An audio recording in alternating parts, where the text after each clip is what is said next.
Hello, this is the Harboring Light. I'm Mary. I give a conservative perspective about the world around me.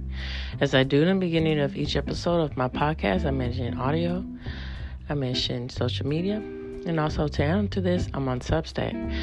I have writings on Substack as a supplement to my podcast. So, the link will be provided in this episode.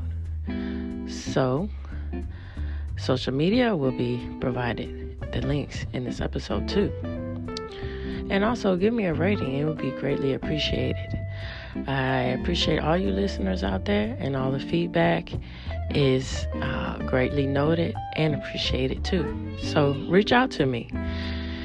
So as far as Audible, I'm on iHeartRadio, Amazon Music. I'm on Spotify for podcasters, Pandora. And I'm looking to grow to wherever you enjoy your podcast, I'm on that. So this episode is about the cocktail dress. I'm going to give my thoughts and the historical reasons behind the cocktail dress. All right, so let's get into it.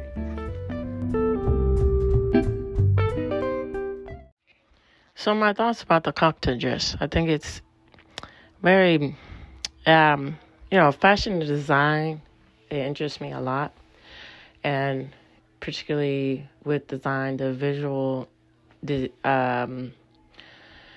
details and how things look, and how things within how things look, how they are presented, and how people feel about them, and then the science and the psychology behind the feelings and everything that happens with how things are presented.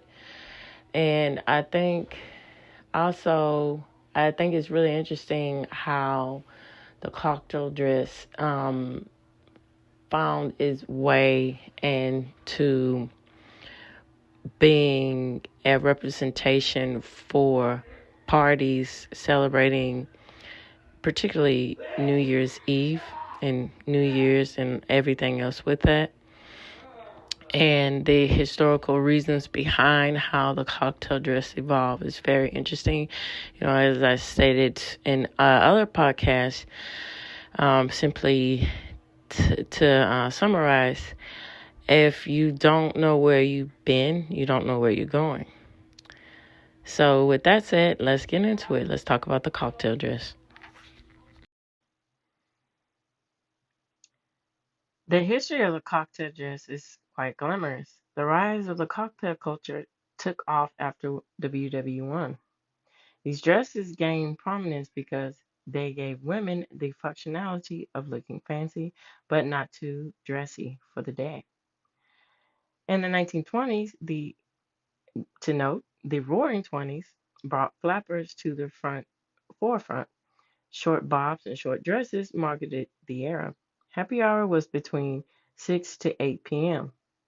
and marketed the transitions from day to night. The transitions from day to night. This meant the dresses needed to prove flexibility.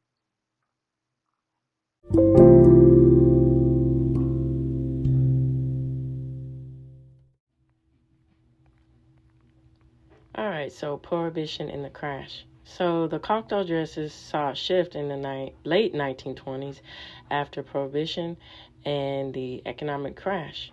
No longer a carefree statement for dresses, women's hemline dropped to the ankle and the base cut took over the 1930s. After WW2, cocktail parties came back and Christian Dior set the tone. His chinked waist and full skirts took over.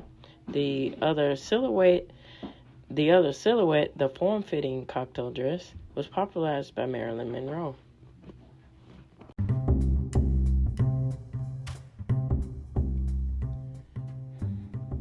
So French couturiers kept setting the tone for cocktail dresses as cocktail parties became an integral part of housewives' lives. American women would buy cheaper copies of the French designs to ensure they stayed in style. The shorter style became a requirement of the cocktail dress in the 1950s. The cocktail dress fall. As hosting semi-formal events became to lose popularity, so did the cocktail dress.